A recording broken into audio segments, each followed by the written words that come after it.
Stars are calling, the curtain is drawn. How far we have fallen, I'm out on the run. Live in the violence, die by the sword. Deep in the fire, that's where darkness is born.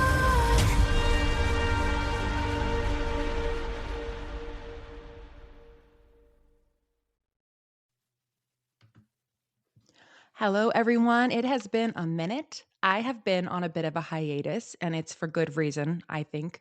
I've actually been finishing my book, which is officially set to publish in early April. I will share much more about that soon, the title, I think, the website, all the details, but that's why I have been missing around here. So happy 2-month anniversary of me ghosting my own show. But when you're a little indie podcast, it's hard. You know, I write, I edit, I research, and then I'm trying to write the book. And there's only so many hours in the day and the night to do my day job that feeds me and the podcast, the book, be a mom, everything. But by the next episode, the book's website should be live and you'll be able to check it out and follow announcements and see some of the other things I've been building behind the scenes.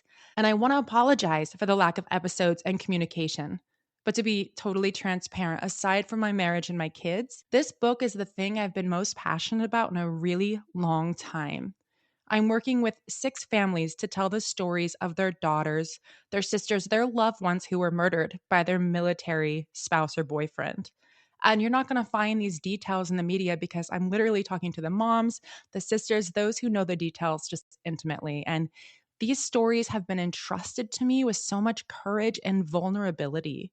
And I haven't shared most of them here on the podcast because I've been saving them for the book where I could collaborate deeply with the families and go far beyond what a 30 or 45-minute podcast episode allows. I also have some speaking engagements and events coming up. I'm doing an event for the National Organization of Women. There's going to be a panel that I'm on. I'm actually going to be on it with a very outspoken Epstein survivor. I'm not sure if I'm allowed to say her name, so I won't say that yet. But Jake Tapper, the lead Washington anchor for CNN, is interviewing us, the panel. I'm really excited. And that's at Fordham Law School in New York City in April. And my book will launch, and I'm going to do a book launch party. And then CrimeCon is going to be really fun again this year. It's in May in Las Vegas at Caesar's Palace. So come say hi to me there. I'll be promoting my book. As for podcast things coming up, I'm doing a collaboration with JD Milo. If you are social media people, you've definitely seen his video. He's got like 1 million followers on all the platforms. He's amazing. He's a domestic violence advocate, an advocate for women, and we just align on a lot of things. So while it's not the usual like layout of the show, I'm excited. I'm going to bring him on and we're going to chat. And then I'm going to interview another woman from Hawaii who wants to share her experience with domestic violence there.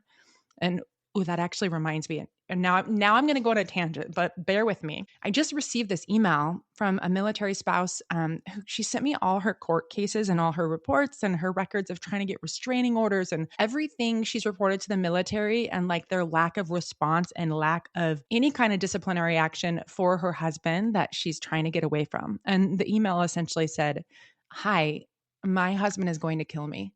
The military won't help me. So please, here's proof of everything. Please tell the world everything I've tried to do and how much I desperately tried to get the military to stop him and like how little they did." It was devastating. And I get these every now and then, and I want to do so much, but the systems are failing. Family court's a mess. The military system's a mess. There's just no winning for victims. And I guess the only thing I can really do is just keep trying to educate people and take every opportunity, every speaking engagement, every place I can go to educate more people on this and hopefully eventually get some systemic changes and some resources for spouses to get help.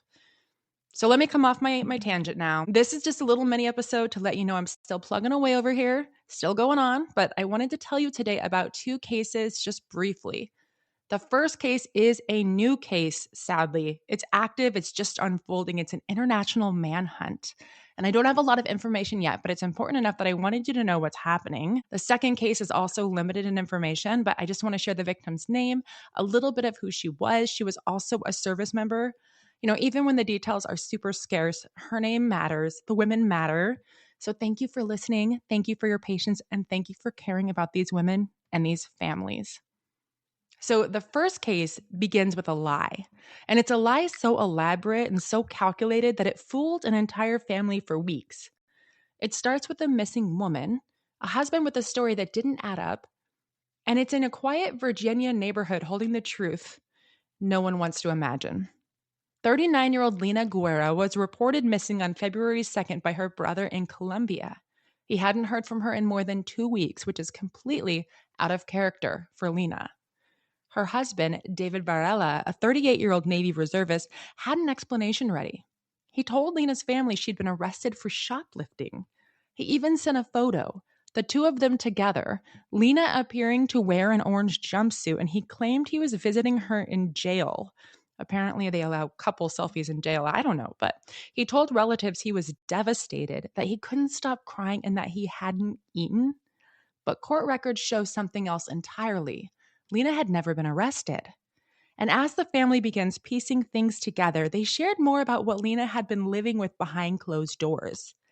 They said Varela was jealous. He wouldn't let her work. He wouldn't let her have friends. He wouldn't let her study. He wouldn't even let her go out of the house alone. It was all the classic signs of coercive control, the kind of violence that doesn't always leave bruises, but always leaves fear. And her sister-in-law, Paola Ramirez, told reporters, "I want to emphasize that there had been violence from David before. He had previously hit her, but she didn't tell us because she didn't want us to worry. He appeared to be very religious, very calm and normal. That's why this is so shocking. We never imagined he'd do something like this." When detectives executed a search warrant on February 5th, they found Lina's phone inside the home. Varela's Tesla was parked outside, and in the kitchen freezer, they found Lina's body. Her death was ruled a homicide. Varela was charged with first-degree murder and concealment of a body, but by then, he was already gone. Investigators discovered he had boarded a flight to Hong Kong on or around February 5th. He had no ties there, no family, no business, no reason to go except escape. Federal agencies, including Homeland Security, Investigations, and NCIS, have now issued international warrants for his arrest. And it seems the military had been trying to get in touch with him for some time, his employer, but they couldn't get in touch with him. Meanwhile, Lina's family in Colombia is left grieving a daughter, a niece, a sister, and grappling with the knowledge that the man who once promised to love her had been isolating, controlling, and harming her long before she disappeared. This case is still unfolding. It's active, and it's a devastating reminder of how coercive control escalates quietly, invisibly, and until it becomes lethal. So he is out there, guys, and as things unfold, I will try to bring you updates. Our second case takes us to Killeen, Texas, where Fort Hood is, a military town where too many families know the sound of sirens and the weight of folded flags. And this is a story of two soldiers, a dual military family, a marriage marked by conflict, and something we see often in dual military households, just high stress on both sides. On February 21st, Staff Sergeant John Mwangi, 43, and his wife, Sergeant Esther Gitau, were arguing inside their off-post home. Both were soldiers, both were parents, and both had built careers serving their country. But that night, the argument escalated. Mwangi shot Esther multiple times, then locked her in the primary bedroom and left the house. In his vehicle, he called his brother and confessed. His brother did the right thing, thankfully, and he called authorities. When police arrived, they found Esther's body locked in that front room, and the door was locked because there were two children inside the home. Now, Mwangi was detained the next day when he attempted to enter Fort Hood. The Army Criminal Investigation Division, working with Killeen police, uncovered blood, DNA, and forensic evidence that led to charges of unpremeditated murder. He pleaded guilty at his court-martial and was sentenced to 26 years in prison. Now, I don't know why, but when military guys murder their wives, they always get 20 or 23 years. This one's 26. It's still bullshit. He took away her whole life, but he got 26 years in prison, forfeiture of all pay and allowances, reduction in rank to E1, and dishonorable discharge. He will serve his sentence at the U.S. Disciplinary Barracks at Fort Leavenworth, who is collecting wife killers at this point, it seems. Now, Esther Gitau was more than a soldier. She was a mother, a sister, a service member who'd served at multiple duty stations. Her life was full of service and purpose until it was cut short by the person who should have protected her. Her name deserves to be known and her story deserves to be remembered. I wish I knew more about her, and I will try to find more, but look her up, think about her, and remember her name. And that's where I'm going to leave things for today. 2 cases, 2 women whose names deserve space, even when the information is limited and the systems around them failed to keep them safe. Thank you for taking the time to listen, to care, and to stay engaged with these stories as they unfold. I'll be back soon with more, including updates on the book launch and the website and everything that's coming next. There's a lot ahead, and I'm grateful to have you here as this work continues to grow. If you're not following along, please click follow. And if you're feeling really, really kind today, maybe go leave me a review, but only if you don't hate me, okay? Thanks so much. Until then, until next time, take care of yourselves, look out for one another, and I'll talk to you soon.